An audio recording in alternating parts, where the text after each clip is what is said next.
Hey guys, you're listening to episode 62 of the School of Intuition Soundcast, and I'm Natasha Che. This soundcast is a self-realization training for the empathic badass, and my goal is to help you to walk on this planet with power and grace and to find your unique ways to make an impact in this world.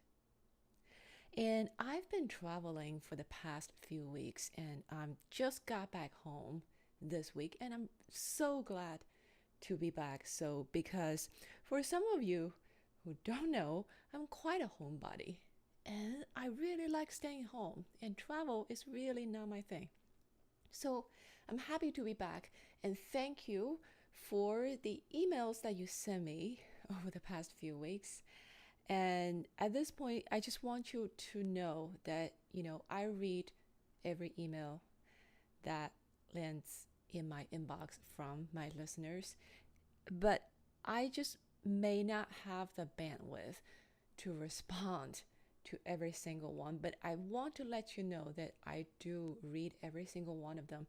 And if you ask me a question, and I especially enjoy people, sharing with me what's going on in your life and what kind of new realizations and what kind of new breakthroughs that are happening in your own personal growth. And if you ask me a question, if I cannot respond directly by email, I will see if usually, if a question that I feel is of collective resonance, I will raise the question in one of the future episodes and I will talk about it. And actually, a lot of the episodes that I made in the past came about in that way. It was a combination of what you inspired in me and what I got through direct downloads. Right? Okay, so I just want you to know that. And also, by the way, whatever you sent my way, I bless it. Okay. So if you're talking about a situation you're having, a challenge you're having, or some kind of confusing episodes you're experiencing, I send you my blessings, even if I may not respond in words. Right. So because a lot of those situations really, what you need is really not me responding to you in words and telling you what to do.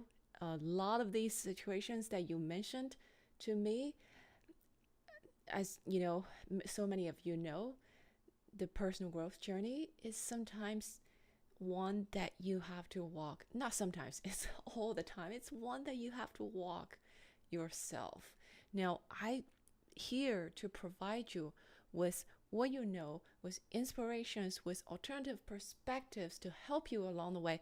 But this is a journey that you need to walk, and nobody can, walk that journey with you. And that is the good thing. That is the good thing because the rewards, the treasure, internal treasure you get from that journey, nothing can replace that. Nothing can take it away from you. So that's that about the emails. And today I want to talk about impactful actions. In other words, I want to talk about things that we do, why we do them, how we can make the things that we do more effective, more impactful. Because, all of us, we only have so many years, precious years on this planet Earth. You want to make whatever you do count, right? So how do you actually make what you do count to have a positive impact on your own life so that you can lead a more fulfilling life and also at the same time create more blessings for the world around you. So that's what we're going to talk about today. And the reason I was inspired to talk about this is because I myself, just recently, I'm going through this fast-paced period of transformation. I can tell you, I've been shifting so much this year, and particularly these past couple months, and at a speed that was unprecedented for me. Okay. And a lot of this shift is towards a new paradigm of executing, of doing things, of taking actions. So I will explain in a minute. But remember, I talked about this in a few episodes back. I think it's the first time I mentioned this in episode 57, that I had a New Year's resolution. And the New Year's resolution is I'm going to do everything strictly following my inspiration. I'm not going to do anything that I do not feel inspired to do. Now, that may sound like straightforward, and that may sound like a very romantic and idealized proposal, and a lot of people would aspire to, but it's actually not that romantic, I can tell you. It's actually quite difficult. It's quite difficult because most people, I myself included, I'm a very strong example in this. Our behaviors, our actions is usually driven by a strong set of programming, of a strong set of conditioning that are reinforcing one another all the time in our life. So it's very, very difficult actually to break away from that set of conditioning. So I used to have this friend who's a very nice person, very nice lady, and she's very nice, very agreeable. She's a great friend. She will help you. She's a very helpful friend. But the thing about her is she never stops. Whenever I talk to her, she's always on her way to something. Either she has an appointment, she has an event, she has a conference call, she has a meeting, she needs to pick up her kid, she has, parent-teacher conference she has to go to, or she needs to buy a gift for her spouse, whatever. She never stops. This person, always, always, perpetually busy. She's like the busiest woman in the world. So when I first got to know her, I thought, well, that's interesting. She's got a, bubbly, active personality. Great. But then I realized, okay, this person never stops. Why? So, and I look at her life. You would expect, theoretically, you would expect this someone who's so productive, who never stops at doing things, would lead such an amazing life, such a productive, accomplished life, right? But not quite so. Well, she's doing okay. It's not like she doesn't have a roof on her head or something over her head, but she's doing fine, right? But let's say she leads an ordinary life. It's ordinary. So I brought up this example is because that is a little extreme, right? Most people are not as hectic as her, but most of us, as long as you're not just coasting through life, most of us, we have some of that element of programming in us. We are driven to constantly do things. And why are we driven to constantly do things? Because we have these programmings. The programming number one, most of us, we equate doing stuff, being productive, to being worthy. Have you had this thought that you tell yourself, or you hear other people say this all the time actually, oh, I had such a bad day today, I got nothing done, but at least, I took out the trash, I got my laundry taken care of, or whatever, right? So the underlying meaning of that is, this day is worthless, but thank God I at least got something done. So being productive equals value. So the underlying assumption of this is, if you're not productive, you're not worthy. If you're not productive, you're not doing things, you don't have value. In other words, you have value in this world, it's because you're doing stuff. So this is assumption many, many people have. Unless if you're just completely don't care. Okay. Then I'm not talking to you. If you're in that category, you don't need to listen to this. Whoever who need to listen, you know who you are, and you keep listening, okay? So, number one, that's one primary programming that's driving us to take actions on things. This is a significant source of where the so-called drive comes from. It's people, we want to prove our worthiness to ourselves, to other people. And secondly, second drive, we equate hardworking, doing things with security and control. When I'm taking action on something, when I'm doing something, I feel like I have control over my life, over my future. At least I'm doing something about it, right? The future may be uncertain. I may not know what tomorrow brings, but at least I'm doing something about it. Have you heard people say, if there's a forest fire somewhere, the crime rate in cities went up, and people always complain about, why doesn't the government do something? You see the unemployment rate goes up, and people start complaining. The government needs to do something, right?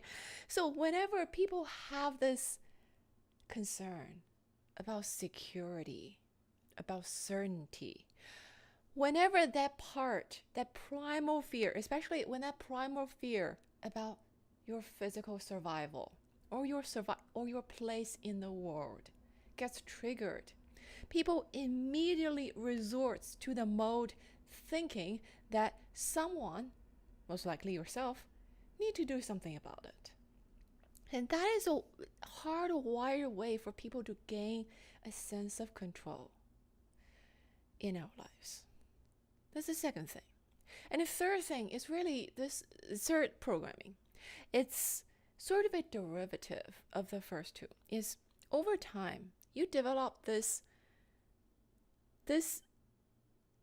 instinctual response that you equate doing with virtue. And when you're not doing something, it brings a feeling of shame and guilt and self-disappointment.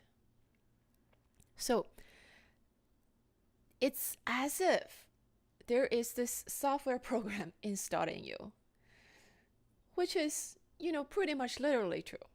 Is, okay, if this person is not doing something, is not being productive, immediately inject the feeling of shame and guilt and let her feel like a loser so that she will have enough motivation to get her butt off the couch and start doing things. That's really, again, this set of different programmings reinforcing one another. So it's really a perfectly orchestrated set of codes, set of programming in you that is a construction of this thing called motivation and drive in human beings. Now, all of this is programming. All of this has been, if you've achieved any kind of any degree of success in your life, if you are leading a basically sound life, you've got some degree of this set of programming installed in you, right? So how do you know? How do you know if you have this programming? Here are some litmus tests, okay? Ask yourself, do you feel bad about yourself when you're not doing anything? It's the weekend or it's not weekend. You just lie around and and for a period of time, if you lie there for extended period of time, you start feeling, there's something wrong with me. You start feeling bad about yourself. That's one. Do you have that? Secondly, do you have a fear of being stuck? When things are not moving, when you don't feel like you're making progress, do you get frustrated? Now, you know, in nature, there's no such thing as being stuck. I've talked about this in the past episodes. But the feeling of being stuck usually gets people crazy. Okay? And then when you see others who are more productive, who are busier than you, or they seem to be busier and more productive than you, do you feel any degree of shame or guilt? And also, do you sometimes say to yourself, I should be doing more of X, Y, and Z. If I'm doing more of X, Y, Z, my life will be different. And the fact that you are not doing more of X, Y, Z brings a sense of shame and guilt and fear. And the last test, when things happen and your sense of self-worth and your sense of self takes a hit, there is an obstacle, there is a setback in life that happens all the time to everybody. And when that happens, your self-confidence takes a hit. Okay? When that happens, do you try to do more, consciously or unconsciously? Do you try to do more in order to compensate for something? So ask yourself these questions. If you answer yes to some of these questions, you have that programming. Okay? That is the typical setup of human drive.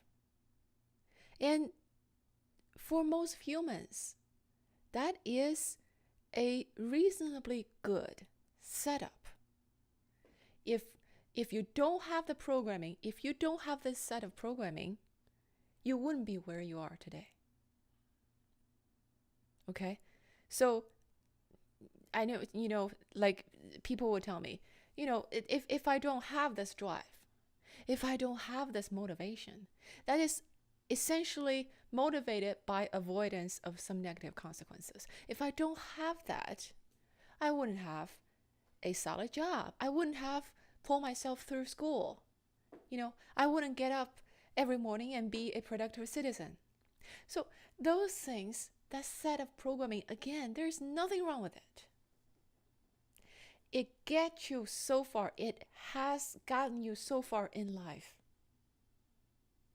And every one of us should be thankful for that programming, right?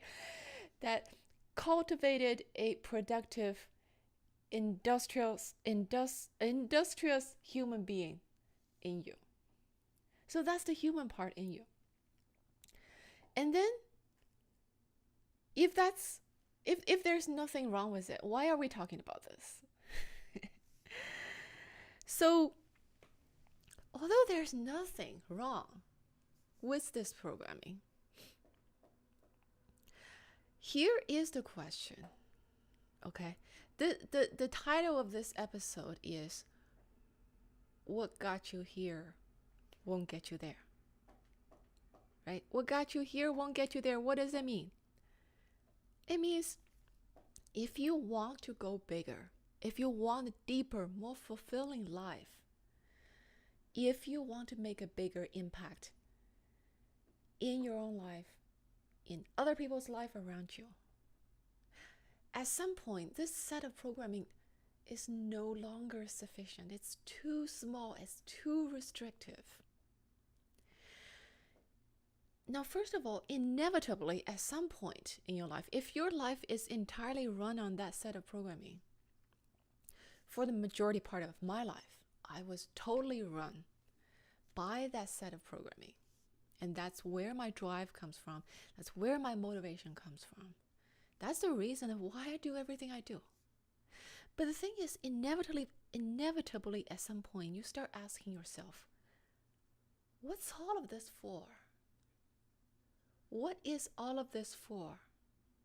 And that question comes from the place in you that instinctively knows that when you are run by a set of programming that's almost as if you're on autopilot, that you cannot stop it, you are essentially not in touch with the deeper, with the truest, more authentic motivations of your life. And when you're not in touch with that deeper part of your motivation, you inevitably sometime start to ask yourself the question, what's all of this for? Because you actually don't have an answer for that. Because all this running around and doing things has been, for the most part, compulsive. That's what it is. And secondly, what's the problem with this programming? The problem is it's a very blunt tool to run your life, because it's a set of programs that you literally cannot turn off. Talking about what a joke of willpower is. Freedom, free will. So you don't have free will over this programming. It runs you. You don't run it. So it's a very blunt tool to run your life, because it does not take into account the gazillion factors that are surrounding the situation you're in every moment of your life, that requires a more fine-tuned response from you. And also it's pretty blind to the big picture of your life, of where you need to go, of which direction you need to walk towards that's most beneficial to your highest growth, that's most beneficial to your long-term happiness and fulfillment. It's pretty blind to any of the big picture stuff. Okay? So it's very blunt. It doesn't respond according to situations.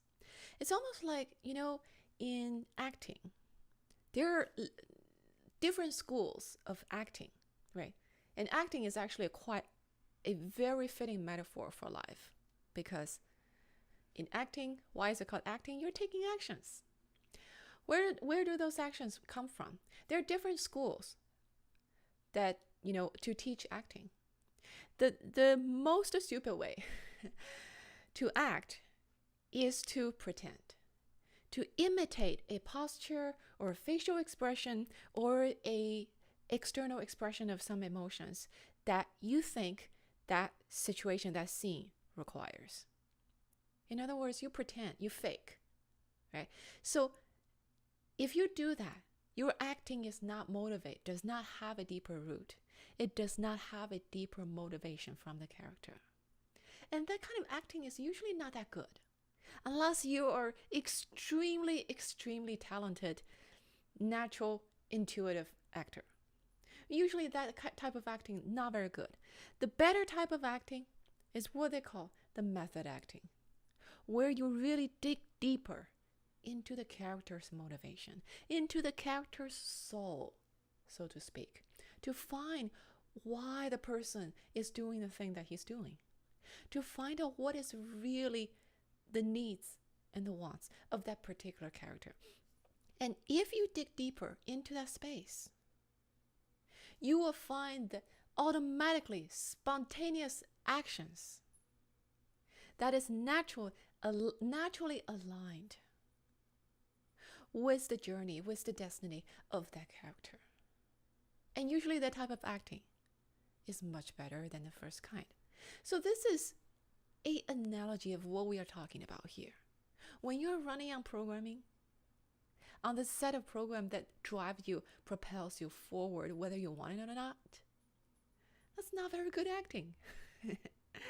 Right? Because you have not dig deeper into your soul to find out what's really motivating you.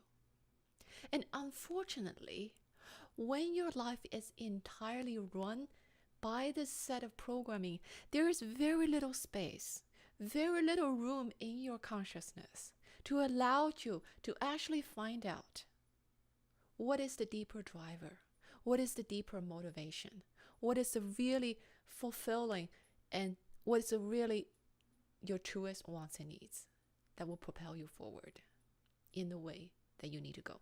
So that's a metaphor. And thirdly, which is actually more important problem, was this, run by programming mode of operation, is that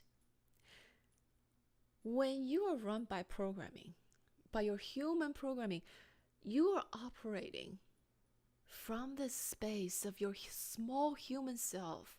And as a small human, acting out of your programming, your power and your impact is very limited. There's no room for magic. There's no room for mystery. There is no room for the universe to come in and give you a helping hand. So, in other words, if you want your action to have the kind of impact that you want them to have, operating from this place of your small human self is just not enough. You're just not powerful enough from that space. Okay, so that's why what got you here won't get you there. There being your highest destiny, your highest impact, fulfilling your purpose in the world, maximizing your purpose in the world, whatever you want to call it. Okay? So I'm going through this transition myself. What I realize is, even including the past few years and this year, including this New Year's resolution that I made, is pretty much a journey, in a certain sense, to unravel this existing set of human programming in me. So how do you unravel that programming? Right? So now, first of all, you need to be aware. You need to first realize you have that programming in you, right? So I talked about the dimension of the source and the dimension of phenomena in a previous episode 60. So that will, if you can go back to listen to that episode, I think that will help you to understand, to absorb what we are talking about here in this episode better. Because when you're acting out of your programming, you are acting in the space, in the dimension of phenomena, which is not a very powerful space. Okay? So to help you to take a different look at your programming, right? First of all, we are talking about this. So that helps you to be more aware of what is actually running your life, okay? And to dig a little bit deeper into this, I want you to think about the following, okay? I want you to think about a few questions. Just take them as hypothetical, okay? They're actually not. But just for a moment, think about these possibilities. First question I want you to ask yourself is, what if your actions actually have no value? What if your actions have no value in themselves, by themselves? That's actually not that outrageous assumption because, so many people living in the world doing what? Everybody's so busy every day doing what? What is the result of that? Have we created heaven on earth? Obviously not. Not yet. Despite all that busyness, all those actions. And even if tomorrow, the entire human race get completely wiped out from the surface of planet Earth, the sun will still rise tomorrow. The earth won't shed a tear. even when all that human doing gets completely forgotten, you know, nothing in the universe, nothing pretty much in this vast universe has changed. So it's not that outrageous proposition. Your actions in themselves, by themselves, have no value at all. So if you think that your value, your worth is tied to your action, think again. Okay? So this is a question directly corresponds to the first programming that we talked about. A lot of times we tie our self-worth with the actions that we take or not take. So we talked about the dimension of source from a previous episode. Now, if you look at your actions from the dimension of the source, if you look at your value from the dimension of the source, you get a totally different idea. Because from the perspective of the source, you're the creator. You come here into this existence, into this world, by your own design. What does it mean that you're the creator? That means before you, there is no such thing as value. Value gets created when you assign value to things.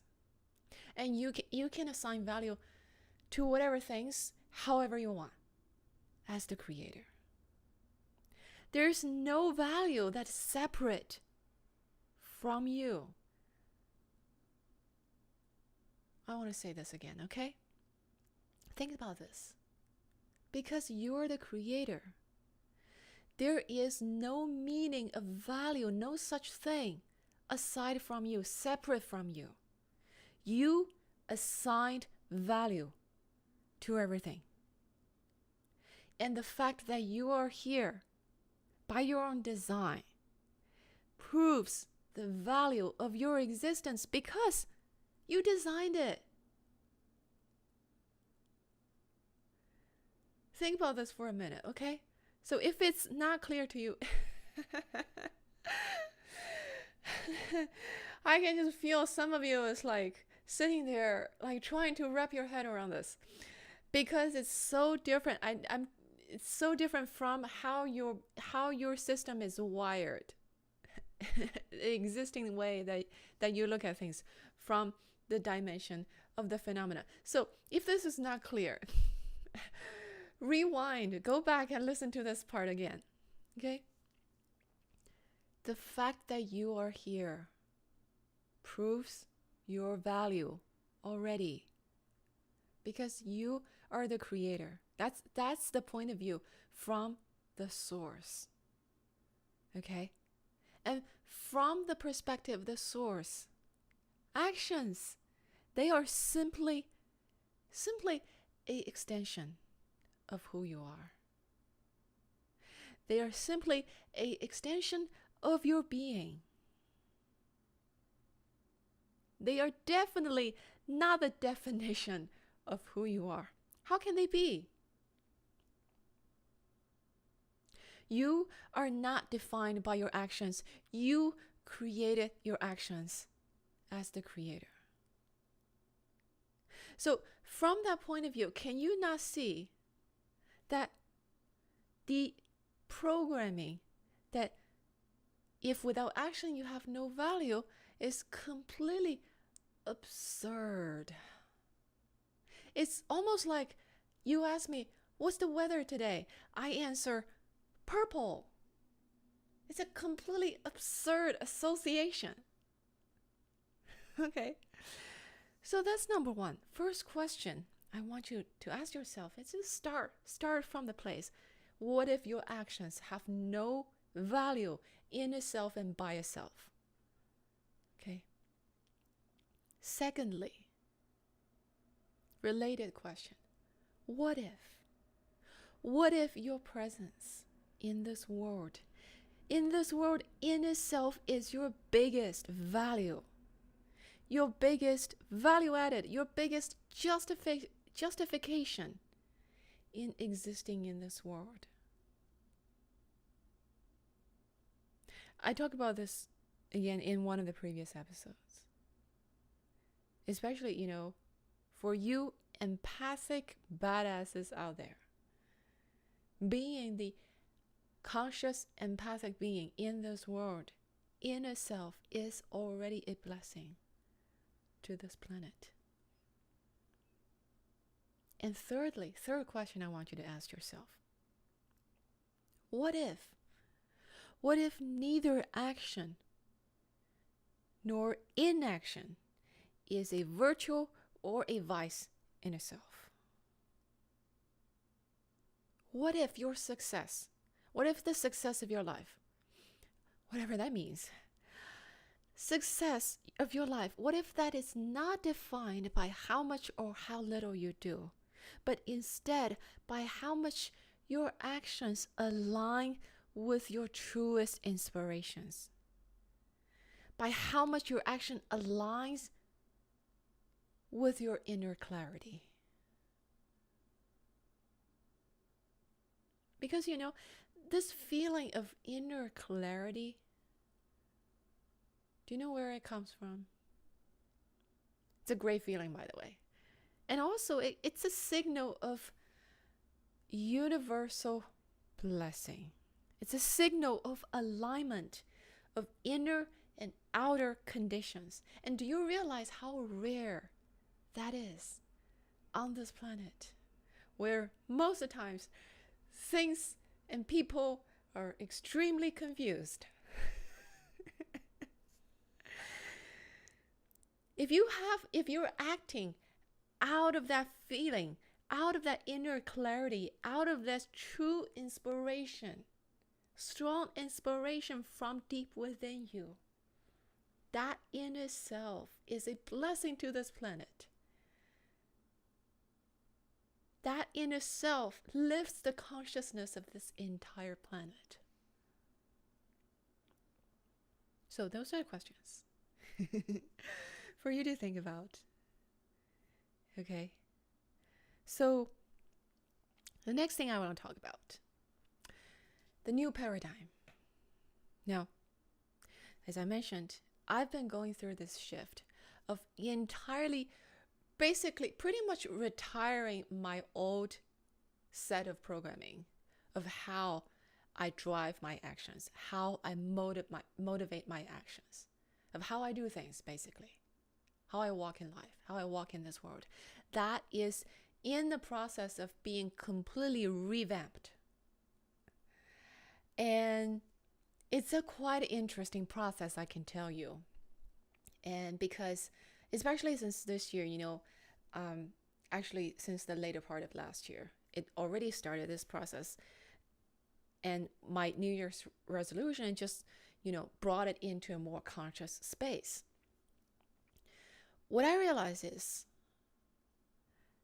because I'm retiring this old set of programming, because I'm stepping into a new paradigm, a lot of times things feel like really weird. I would sit there, not feel like doing anything. And you know why? I hope this is quite obvious to you by now. It took me a while to figure out. Because my old programming is gone. There was a temporary vacuum in its space. So it's like my entire being is being semi-shut down because it doesn't know what else to do without that old set of software.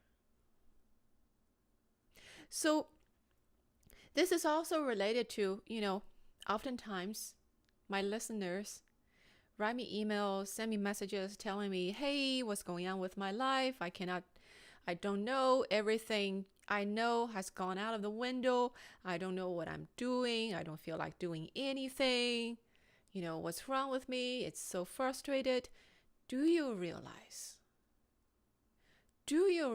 you are going through that? I know a lot of you're going through some version of that at different point. And sometimes it's gone and it comes back and it's gone again and it comes back. Super frustrating. But do you realize essentially what you're going through is some part of your old software is being taken out, and there is a temporary blank space in there where your being needs to take its time to adjust to a new paradigm that you are creating. And that is what's happening. And the reason you get frustrated, the reason that your mind is being so unsettled by this, is being so fearful about this, is because of the remnant. It's because of the remaining part of your old programming, which has propelled you into this doing and doing and doing mode, is being triggered. Because you equate doing things, taking actions as being good and virtuous, productive, not doing things, being stuck as bad, a loser, a failure, a dangerous place. Because you have that programming still in place. That's why you're frustrated about this period of inactivity, about this period of seeming stuckness. So, just so you know what's going on there, okay?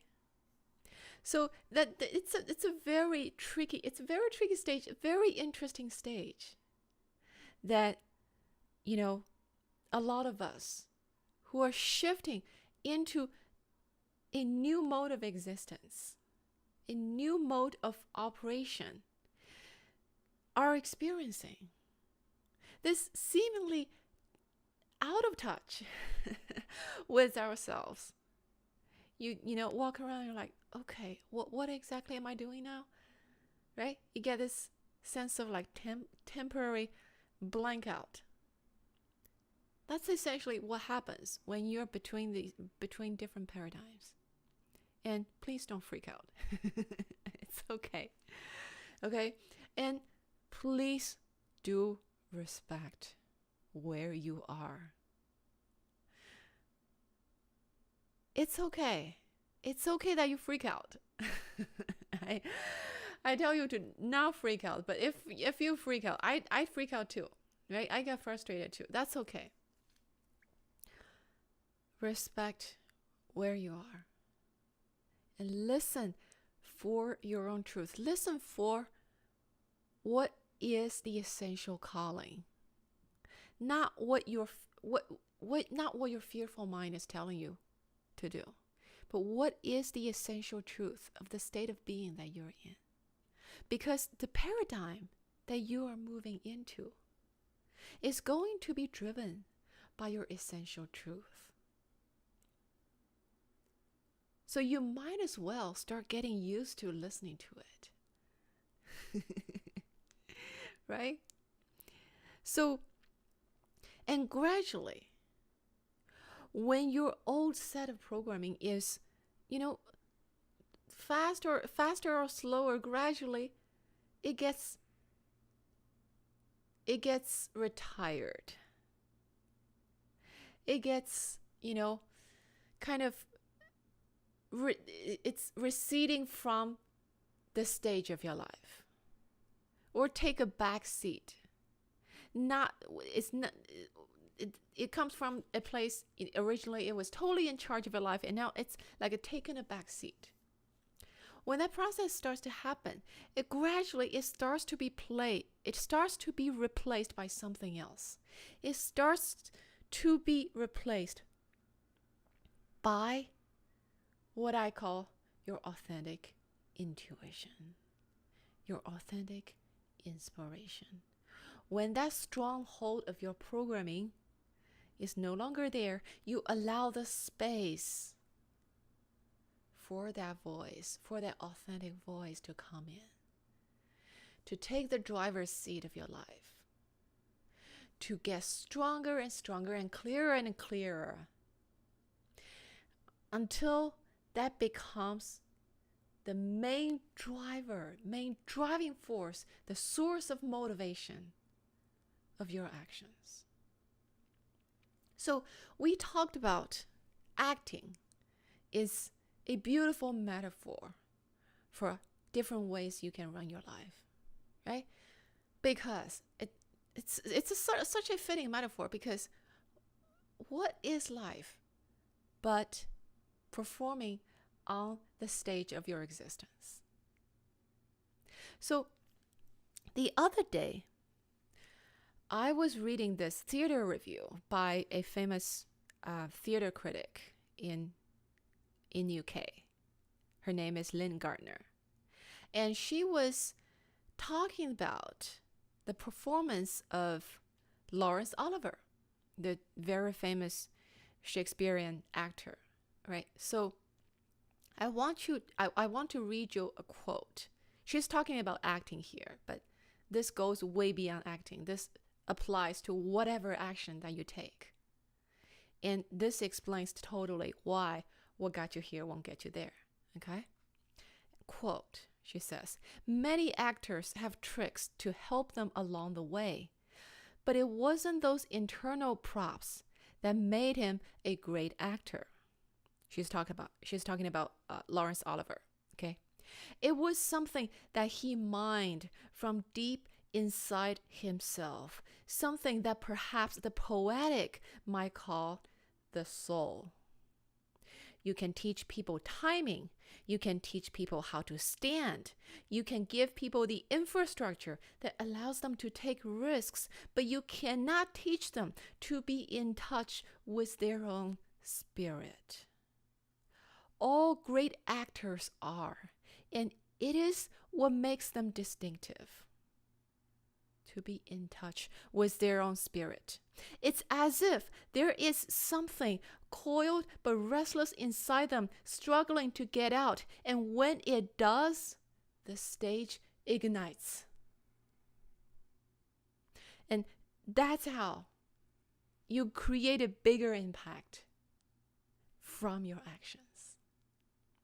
All right, that's all for this week's episode. Thank you for making this soundcast part of your weekly routine. And if you have not subscribed to it, you can go to natashache.com/school to join the tribe. And I will talk to you next time.